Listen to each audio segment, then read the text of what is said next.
the homework apocalypse already happened.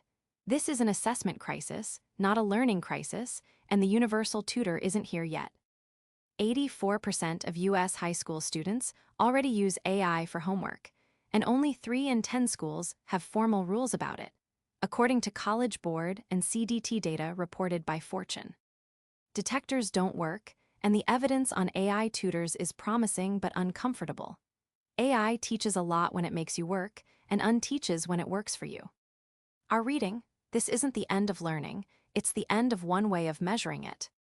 The thesis: AI hasn't broken education.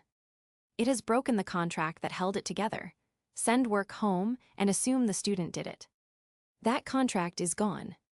84% of high school students use AI for homework, according to a 2025 College Board study cited by Fortune, and only 29% to 33% of schools have a formal AI policy. Our thesis has 3 parts.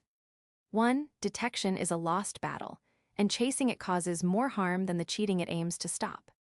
2. The scientific evidence says AI tutoring works, but only with specific pedagogical design and humans in the loop. 3. The bottleneck for the universal personal tutor is neither technology nor price. It is student motivation. That is where it will be decided whether AI narrows educational inequality or widens it. Detection is dead. The numbers are brutal.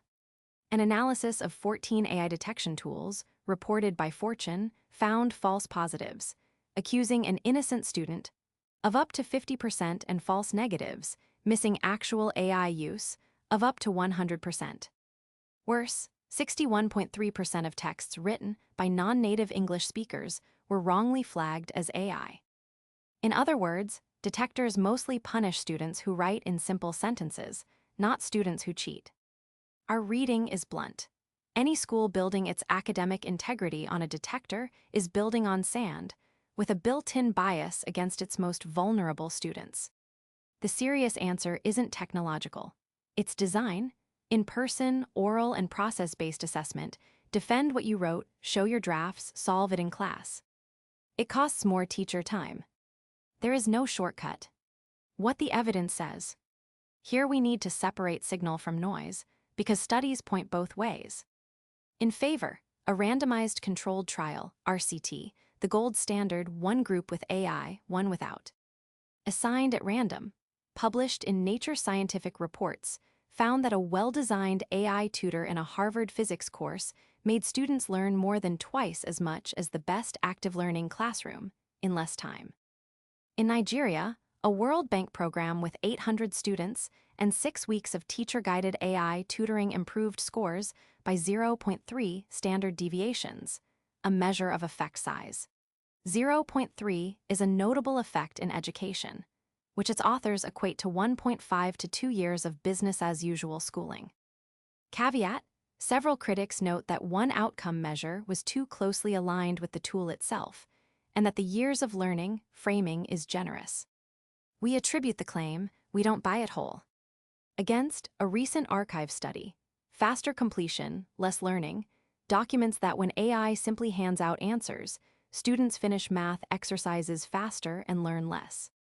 The pattern emerging from all of this, confirmed by Brookings' review of 4 RCTs, is consistent. AI that forces you to think, Socratic questions, hints, elaborated feedback teaches. AI that thinks for you atrophies. The 15% problem. And here comes the most uncomfortable number of the year, because it dismantles the easy story of a universal tutor already available. Khan Academy's AI tutor and the sector's most serious project went from 40,000 to 700,000 students with access in the 2024-25 school year.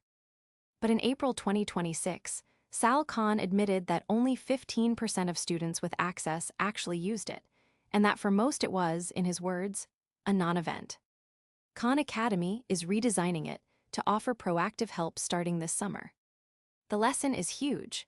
Bloom's tutoring problem, the old evidence that one-on-one tutoring dramatically boosts learning, was never just about cost. It was also about wanting to. A human tutor seeks you out, knows you, doesn't let you slip away. A chatbot waits patiently for you to show up. And the student who shows up on their own is usually the one who already had motivation, family support, and study habits. Left uncorrected, the free AI tutor could end up widening the very gap it promised to close. Equal access, unequal use. Our reading. The public debate is framed wrong. We argue AI yes or AI no, when the evidence says the decisive variable is the mode of use.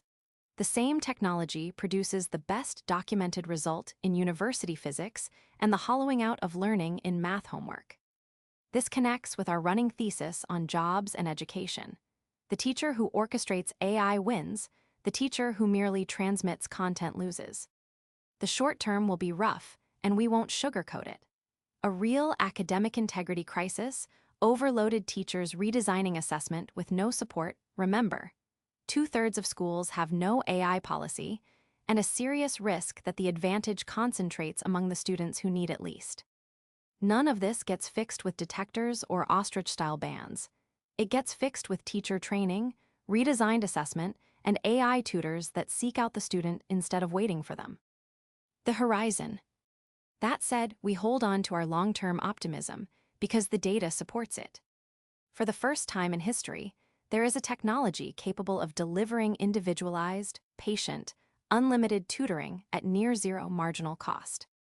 The serious RCTs show that, well-designed, it works, more learning in less time. The 15% usage problem is a product and human support problem, not a law of physics, and the whole industry is already working on it. Our forecast. Within the next decade, the combination of a proactive AI tutor plus an orchestrating teacher will become the standard in systems that take it seriously. And the effect will be largest precisely where resources are scarcest today. As the Nigeria trial suggests, despite its methodological loose ends, school will not disappear. It will stop being the place where information is transmitted and become the place where learning is verified, motivated, and where students learn to think with and without the machine. That world, painful transition included, is better than the one we had.